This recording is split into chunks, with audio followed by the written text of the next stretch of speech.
जैसे कि है T N is equal to, आपको आपने पढ़ा है कि N minus one into D. अगर हम इस फॉर्मूले के हिसाब से अगर हम इस ए को इधर भेजते हैं, जहाँ पर आपको पता है कि टी एन को बोला जाता है अंतिम पद, टी एन को क्या बोलते हैं? अंतिम पद। ए क्या है आपका? ए है प्रथम पद, प्रथम पद। डी क्या है? डी आपका शार्वंतर है, शार्वंतर। महत्वपूर्ण थ्योरम है, आप ध्यान रखें। और अगर हम बात करें, यदि एन की बात करें तो एनवा पद है, एनवा पद।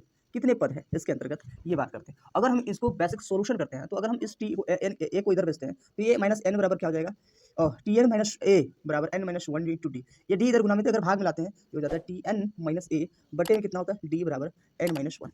और अगर आगे और लेके जाते हैं तो एन को ये माइनस में इधर आके प्लस में, यानी एन बराबर, इसको कह सकते हैं आप पदों की संख्या, एनवा पद या पदों की संख्या, पदों की संख्या। एन क्या है? पदों की संख्या। कितने पद होगा उसी को एनवा पद भी कहते हैं, यानी एन पदों की संख्या होगा। तो अगर हम इसको इधर भेजते हैं तो आपका हो जाता है प्लस में, यानी हम एक फॉर्मूला प्राप्त करते हैं टी एन ए और बट्टे में डी प्लस में वन। ये महत्वपूर्ण आपका एक निष्कर्ष निकला। निष्कर्ष क्या निकला कि पदों की संख्या जो होती है, पदों की संख्या बराबर, पदों की संख्या बराबर टी एन को आपने क्या लिखा? अंतिम पद, अंतिम पद, अंतिम पद।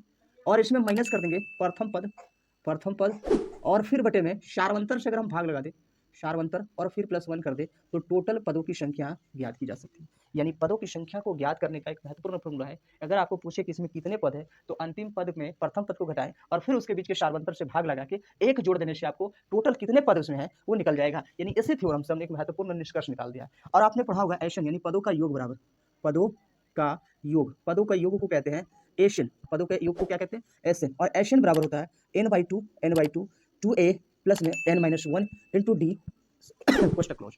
ये आपका पदों का योग का फॉर्मूला है। और ये हमने बताया कि पदों की संख्या को आसानी से आप किस तरीके से निकालते हैं, तो ये आप निकाल सकते हैं।